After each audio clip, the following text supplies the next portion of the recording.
धर्म में एक दूसरे के प्रति अगर आई लव यू कहने लगे तो सब मामले खत्म हो जाएंगे। हेलो दोस्तों, तो आई लव मोहम्मद इस पर एक विवाद छिड़ा हुआ है।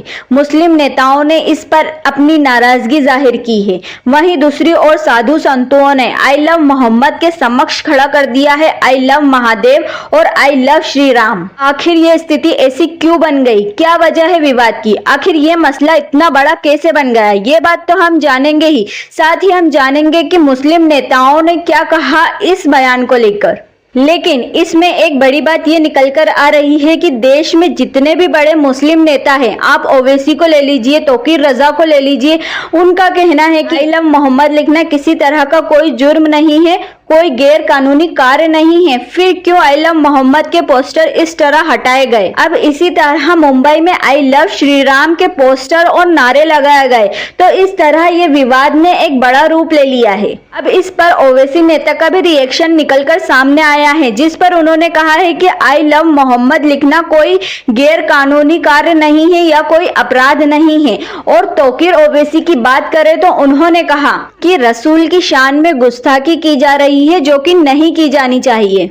अब बात करें इस मामले की शुरुआत की, तो इस मामले की शुरुआत कानपुर के रावतपुर इलाके में 12 वफात यानी ईद मिलादुन नबी के अवसर पर हुई। ईद मिलादुन नबी के अवसर पर मुस्लिम समुदाय ने वहां आई लव मोहम्मद का पोस्टर लगाया हुआ था, जिस पर हिंदू समुदाय संगठन का कहना है कि ये एक नई परंपरा का प्रारंभ है। पुलिस ने सभी पोस्टर हटाने की बात की, लेकिन बताया जा रहा है कि वहाँ कुछ हिंदू पोस्टर भी लगे हुए थे, जिसे भी हटा दिया गया। इसके बाद मामले ने बड़ा रूप ले लिया। कुल मिलाकर ये एक प्रशासनिक मामला था जो अब राजनीतिक मामला बनता जा रहा है। अब उसके बाद हमने देखा कि महाराष्ट्र में, नासिक में, देश में जगह जगह पर प्रदर्शन होने लगे और उसके बाद सभी नेताओं के बयान सामने आए। आपकी इस पर क्या राय है? कमेंट सेक्शन में जरूर बताइए और ऐसी ही वीडियो के लिए हमारे चैनल से जुड़ जाइए। तो मुसलमानों पर आई लव मोहम्मद का जो बैनर लगाया था उस पर FIR दर्ज हुई है, क्या मानते हैं? देखिए, उसमें मुझे अफसोस है कि एक आज़ाद हिंदुस्तान के अंदर, हमारे मुल्क के अंदर, जिसको कि सबसे बड़े संवैधानिक तौर पर माना जाता है,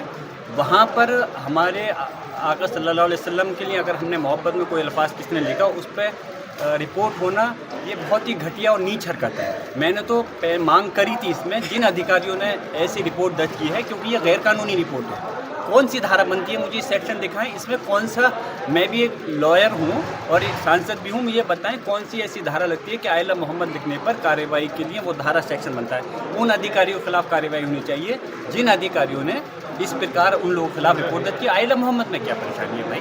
हम भी आई लव मोहम्मद कहते हैं, हम आप सल्लल्लाहु अलैहि वसल्लम से मोहब्बत करते हैं। और मैं आपको एक बात बताऊँ, इस हिंदुस्तान के अंदर जितने भी मुस्लिम समाज रहता है वो अपने अल्लाह का तो इज़्ज़त करता है, अपने आका सल्लल्लाहु अलैहि वसल्लम की शान में कोई गुस्ताखी बर्दाश्त नहीं कर सकता। लेकिन मुसलमान जहाँ अपने मज़हब के लोगों की सम्मान करता है, कभी हमारा मज़हब इस्लाम ये मैसेज नहीं देता कि आप दूसरे धर्म के गुरुओं का या पुरुषों का अपमान करें।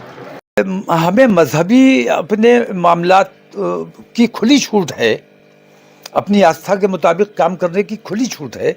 इसके बावजूद पुलिस ज़बरदस्ती रोक रही है, जबकि ऐसा कोई शासनादेश कहीं नहीं है कि मुसलमानों को इस तरह से ज़दुकोप किया जाए। तो इसका मतलब ये कि मैं देखता हूँ,